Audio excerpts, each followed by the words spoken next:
Ancient humans did not just survive. They laughed, played, and eagerly competed. Against one another, they got totally wasted at wild religious festivals. Calling it deep devotion, they played music, sharing tales around roaring campfires that made kids shiver under their animal skin. Blankets, they gossiped, they gambled, keeping useless pets with zero practical purpose, yet loved them anyway. And some of those things they did for pure fun are so familiar, so recognizable that they will genuinely make you wonder if human nature has changed at all, or if we have just swapped out the bonfire for a glowing screen and convinced ourselves we are more sophisticated. Let us start with a pastime that has been around for so long it might be hardwired directly into our human brains. Games, not video games, naturally, but physical board games, with rules, high stakes, winners, and, since people are people, probably some trash talk. The oldest board game ever discovered is called Senet. It was found in Egypt, with earliest examples dating back to 3100 BCE. That is over 5,000 years ago, and it was not just a niche hobby for some wealthy pharaoh with too much time on his hands. Senet boards turned up in tombs, humble homes, and carved into ancient temple floors. Absolutely everyone played Senet. It was the ancient world's equivalent of keeping a deck of cards in your kitchen drawer. Universally popular, a bit mysterious too, outsiders, and highly capable of causing heated arguments between family members. Now, here is where it gets really interesting. Nobody is totally sure what the precise rules of Senet were. There are plenty of theories and competing scholarly debates. Historians have spent whole careers reconstructing the likely mechanics of this game, and the truth is, we still do not know for sure, which means 5,000 years from now, if someone excavates your house and uncovers your old Monopoly board, they might spend centuries debating what going directly to jail actually meant in your culture, and they would be wrong about it in ways that would totally shock you, probably. But Senet was not alone. The royal game of year goes back to around 2600 BCE in Mesopotamia, now modern-day Iraq. It is a two-player race game with dice, or rather knuckle bones, and pyramid-shaped pieces acting as dice. British Museum curator Irving Finkel actually cracked the rules of the royal game of year using a Babylonian clay tablet. You can even watch him play it on YouTube, a game created 4,500 years ago, explained by a curator with truly spectacular hair, played in the 21st century. That is absolutely incredible. And then we have Mayan, another Egyptian game styled like a coiled snake, played with lion-shaped pieces and ball bearings, yet nobody has solved those rules, and some scholars think we never will, which honestly feels like those ancient Egyptians are trolling us from the grave. They built giant structures that took centuries to comprehend, then left behind a board game clearly designed to be completely baffling to us today. Respect. Seriously, but beyond board games, ancient cultures played high-energy sports with balls. The Mesoamerican ball game is one of the oldest team sports in history, played for over 3,000 years across empires throughout Central and South America. It featured a heavy rubber ball, giant stone hoops mounted on walls, and some incredibly complicated rules that shifted across regions and eras. Some versions actually wrapped up with a ritual sacrifice. Did you know historians still clash over whether the losing squad or the actual victors got sacrificed, which really says a lot about the insane stakes? Either way, it was way more intense than your average Saturday morning soccer league, and competition went beyond games. Early humans sprinted, jumped through heavy objects, and wrestled with a deadly seriousness that our modern pro athletes rarely match. The ultimate example is the ancient Olympic Games. The Greeks kicked them off in 776 BCE and kept running non-stop for over 10 centuries. 1,000 years of rivalry. The modern Olympics have only run about a century. We are not even in the same league. Events featured sprinting, brutal wrestling, boxing, chariot races, and the pentathlon. Amazingly, competitors for nearly all of Olympic history competed totally naked, and no, that is not an exaggeration. Those ancient Greeks viewed the bare human physique as the ultimate masterpiece. To compete in clothing was basically cheating physics. Crowds watched, judges watched, nations sent their finest to compete fully nude before thousands of onlookers, and did anyone think it was weird? Nope, just another Tuesday. The champion took home an olive wreath. That was it. No gold medals, no lucrative contracts, no energy drink sponsorships, just a simple branch and the everlasting glory of your hometown. But that glory was immense. These champions were celebrated like gods, with poets writing odes. Statues immortalized them everywhere. A few returned home to find their hometown had literally knocked down a portion of its own wall just to let them in. Apparently, a gate was simply not a grand enough entrance for a champion who won the discus throw. They tore it down too. Let a single man walk through. That is the kind of respect an ancient superstar could demand, and honestly, it is absolutely wild, and I absolutely love it. Wrestling in ancient Egypt was just as serious. There are detailed pictures of wrestling matches etched right into the tomb walls in Beni Hassan, dating to around 2000 BCE. Hundreds of different grappling positions and combat moves are shown in incredible detail.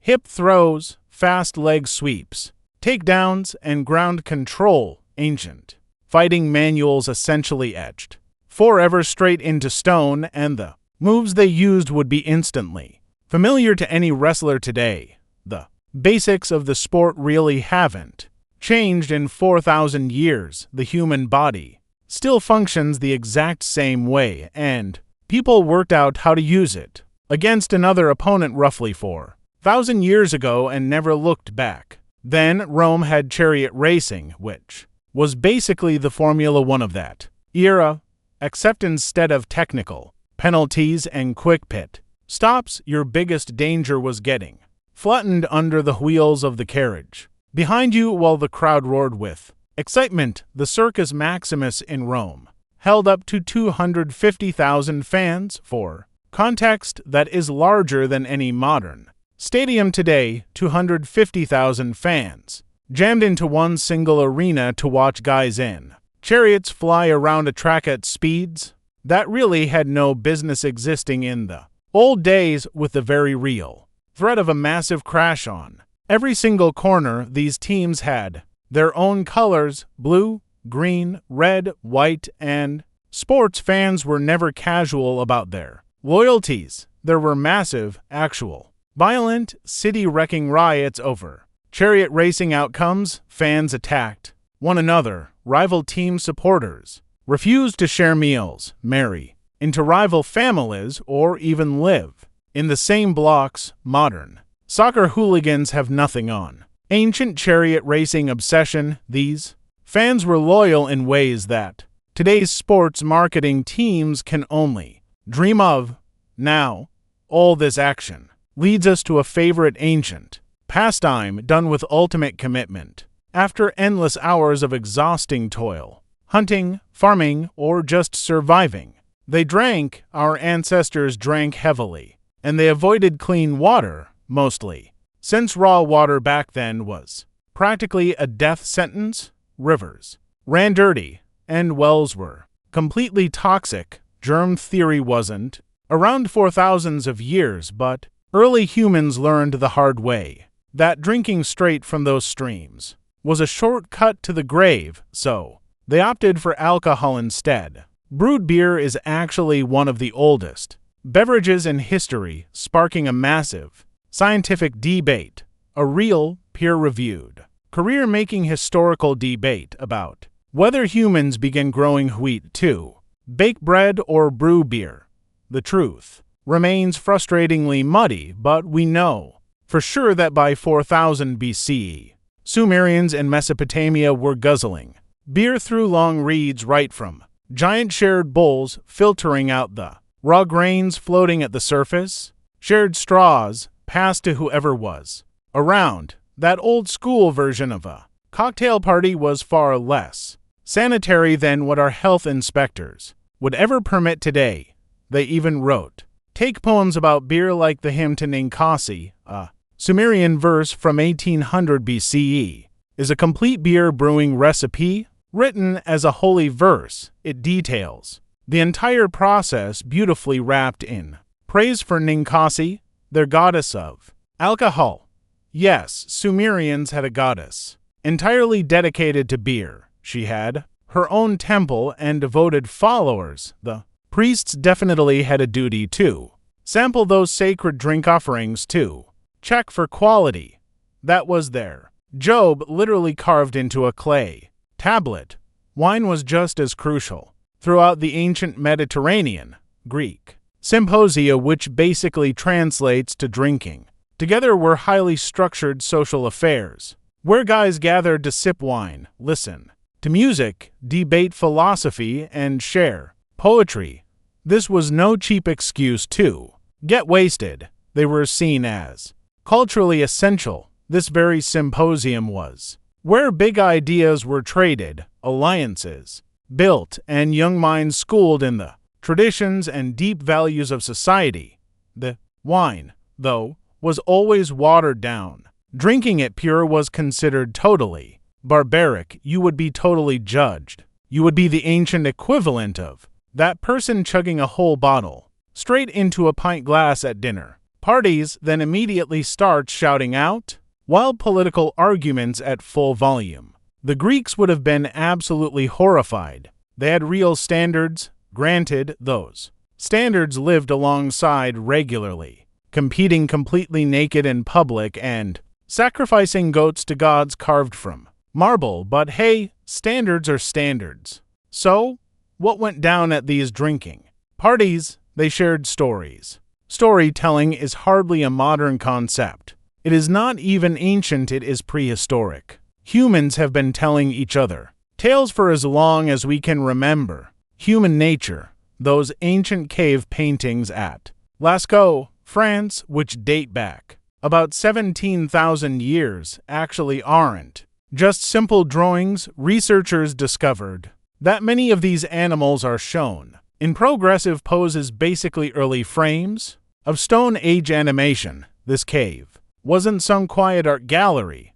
Maybe it was a prehistoric theater where, by flickering firelight, dancing shadows brought those painted beasts to life while someone stood in front of the crowd narrating. That first campfire was pretty much the very first movie theater. Spoken storytelling cultures kept history, myths, and morals alive with practical knowledge and pure entertainment for generations. Long before the invention of writing, the Iliad and the Odyssey, two of our most famous, groundbreaking literary masterpieces in the Western world, existed for centuries as spoken, heavily memorized grand epics. Before Homer finally wrote them down, bards wandered from town to town, keeping massive, complex tales in their heads, tweaking them for local crowds, sprinkling in regional flavor, highlighting the scenes that got the biggest laughs, while quietly cutting out the boring bits.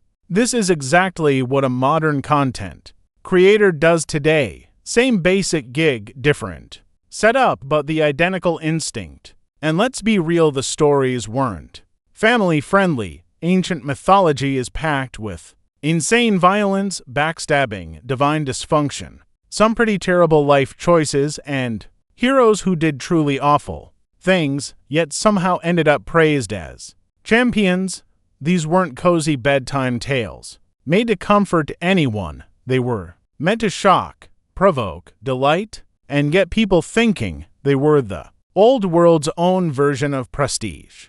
Television, crafted specifically to be debated, argued over, and watched again. Our ancestors did not just consume stories, they created them. They sang, they played instruments, and they danced. The oldest musical instruments are actually flutes made of bone, pieces crafted from vulture wing bones and mammoth ivory, were found in caves across modern Germany. They date back over 40,000 years. 40,000 years, just think modern humans have only existed for 300,000 years. That means for over 10% of our time on this earth we have been intentionally making music. Let that sink in for a second. Before farming, before cities, writing, or metal tools, pottery, the wheel, or even basic trade, before almost everything we call civilization, our ancestors were in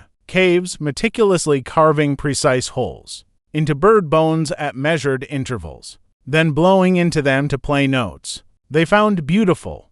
Why? Well, because it felt incredible, because music does something unique to our brains that science still cannot fully explain, because someone 40,000 years ago realized a certain sound made others in their group feel something peaceful, energized, connected, or emotional, and decided it was worth all the effort to build the tool in the first place. Later, ancient Egypt featured full orchestras with harps, lutes, flutes, drums, and clappers, plus sistrum rattles. Greek music theory became incredibly sophisticated, covering scales, modes, and mathematical ratios between notes, which European scholars of the Renaissance were still eagerly rediscovering. Centuries after that civilization had faded away, the Romans had theater organs run entirely on water pressure called the hydraulis, which produced sounds booming enough to fill massive public arenas. Spaces, we actually have old accounts of Roman crowds being so deeply moved by a performance that they openly wept or burst into wild cheering, or even pelted the stage with food when they hated it. That final tradition has mostly faded from our modern concert venues, but dancing always went hand in hand with music in ancient times. From fancy royal ceremonies in Egypt to wild, sacred dances in Greece for the god Dionysus, patron of wine and theater, where people literally danced themselves into deep, trance-like states and saw it as a profound spiritual journey. That is a highly advanced grasp of how sound and motion affect our human minds, discovered long before modern neuroscience. And yes, kids also played not for some big prize, but purely for the fun of it. With total carefree freedom, ancient toys have popped up at archaeological sites all over the globe, spanning thousands of years, like little clay animals with jointed legs in ancient Egypt, or spinning tops from the Indus Valley civilization. There were tiny carts and little human figures in Mesopotamia. Greek kids played with terracotta dolls that had movable limbs. Roman children had wooden swords, balls, hoops, and pull toys. Some of these playthings are so like modern versions that if we painted them bright colors and displayed them on a local toy store shelf, you would not even notice. The basic design of toys, small, tactile, and imaginative, built to be held easily in one hand, has not changed in 4,000 years, simply because kids have not changed. In 4,000 years, they still want exactly what they always did. 1. A really charming find from ancient Greece features terracotta pigs on wheels, small ceramic toys realistically shaped with tiny wheels on their feet so kids could roll them across the floor. 2.5 years old, absolutely identical in design to the plastic toys you see at supermarket checkout lanes. Today, a kid in ancient Athens rolled a pig across the floor, making the exact same sound effects as kids today rolling a toy car across the table. Some things are just universal human constants. Adults loved animals, too. Keeping pets is incredibly ancient. Dogs were domesticated between 15 and 40,000 years ago, and right from the start, they weren't just working animals, they were true companions. Ancient Egyptian art regularly shows dogs resting at their owner's feet. Ancient Roman homes had mosaics reading Cave Canem, meaning beware of the dog. This suggests more than just a guard, but a family pet roaming freely through the house, ready to surprise any guests who weren't paying close attention. Romans also kept cats, songbirds in fancy cages, monkeys trained to do tricks, tamed deer in garden enclosures, and colorful fish in ponds that were kept with obsessive care. One Roman writer complained bitterly that his neighbor spent more time chatting lovingly to his pet fish than to his wife, which, depending on the wife and the fish, was probably a highly logical use of his emotional energy. Ancient humans traveled not just for trade, war, or survival, but for pure pleasure, for tourism, for the thrill of seeing something truly incredible, just so you could tell people you saw it. Ancient Greeks and Romans journeyed to see monuments, wonders, and famous landmarks. They left graffiti on absolutely everything they visited. We still find ancient graffiti carved deep into stone, written in Greek and Latin, on historical Egyptian temples and the legs of massive statues on the walls of famous ruins, basically saying, I was here and this place was magnificent, or in other cases, just a simple name and a date. The urge to travel isn't new at all. It is as old as our ability to wander and the burning desire to prove you actually did it. Hadrian, the Roman emperor, visited Egypt in 130 CE, specifically to climb the giant Colossus of Memnon, a giant ancient monument that, when the stone warmed at sunrise and physically cracked, reportedly making a hauntingly beautiful musical tone, locals claimed it was the sculpture singing. Hadrian woke up before dawn, standing in the dry Egyptian desert with complete imperial pride, and waited for a giant stone sculpture to make a sound. He was so incredibly moved when it did that he had a special poem commemorating the experience carved directly into the statue's leg. A literal Roman emperor writing fan poetry about a grand statue's sunrise sound effect in Egypt. Ancient pilgrimages combined religious devotion with early tourism in ways ancient and modern travelers would instantly recognize. Today, travelers crossed enormous distances to visit sacred oracles, healing temples, and holy sites, mixing sincere spiritual purpose with the secondary goal of seeing brand new cities, trying exotic food, and buying the ancient version of classic souvenirs to bring home. And then there was live theater.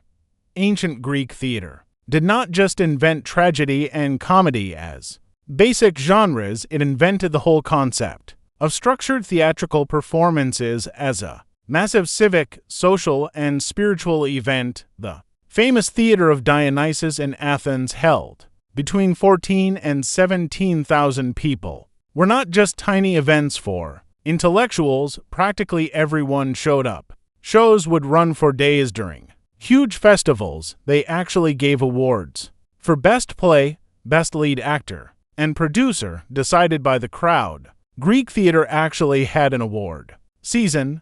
Their plays covered absolutely everything human, like brutal wars, the wreckage of love and betrayal, failing justice systems, and merciless gods versus human grit. Comedies openly roasted very real, living politicians right to their faces, in front of the whole city, with everyone laughing. Aristophanes actually wrote a comedy directly roasting Socrates, portraying him as a ridiculous, pretentious windbag, running a bizarre school called the Thinkery to churn out useless philosophers. And yes, Socrates was in the crowd. He actually stood up mid-show so everyone could see who was being roasted. He either had the most incredible confidence in the ancient world or a pretty dark sense of humor, and honestly, knowing what we know. About him, probably both Roman. Theater eventually built spectacles on a scale that takes a minute to really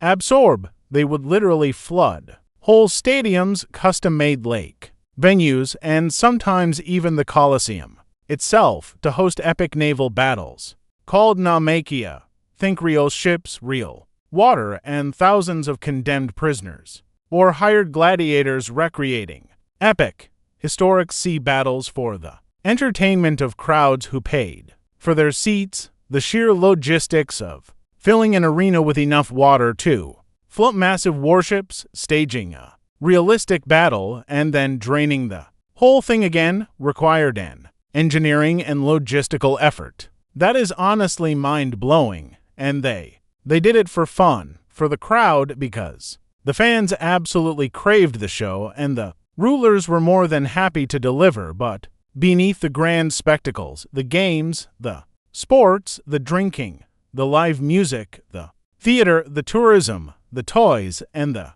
pets, there is one deep thread that ties ancient hobbies to modern play much more completely than any single activity ever could. Our ancestors deeply craved connection. Every single one of these pastimes, when you really look close, is fundamentally about being around other people, sharing an experience, and feeling something together. A race isn't just about running, it's about watching someone sprint and feeling totally invested in the outcome.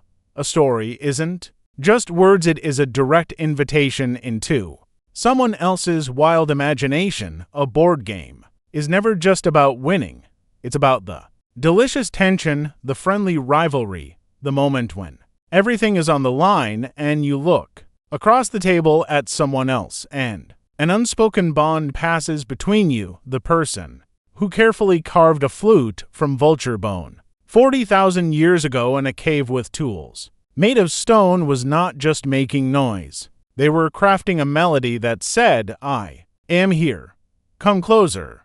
Let us be somewhere together, away from the creeping dark and the freezing cold just for a while." That is what fun has always been across every ancient civilization, every era, and every level of technological sophistication, not just an escape from life, but a different way of being fully alive inside it, a way of insisting loudly, defiantly, and joyfully that mere survival is never enough, that the human animal needs more than basic food, shelter, and safety. We need interactive games and music, rich stories, and shared laughter, and the cozy warmth of other people sharing an experience and feeling it right alongside us. Ancient civilizations knew that. They built massive racetracks and grand amphitheaters and at campfires and symposia just to make sure they never forgot it, and they handed that wisdom down through every single generation, across every society, through every crash and cultural rebirth until it reached us, which is why today, right now, we find folks playing board games around kitchen tables, laughing over some silly mistake made back on turn 3. There are runners crossing the finish line with their arms thrown in the air for no real reason except they hit their goal, and there are musicians staying up far too late because a song is unfinished, but it is almost there and they can feel it. There are creators talking too, cameras editing for hours, sharing their work with the world, hoping that someone out there might stop scrolling for a second and actually feel something. Same species, same human instinct, the same deep, irrational urge to make this moment mean something. If a Sumerian brewer, a naked Greek Olympian, a Roman chariot fan, and an Egyptian Senate champion could somehow see what we have built with 40,000 years of shared human creativity and joy, they would likely look at it, nod slowly, and ask where the wine is. Then they would sit right down next to you and watch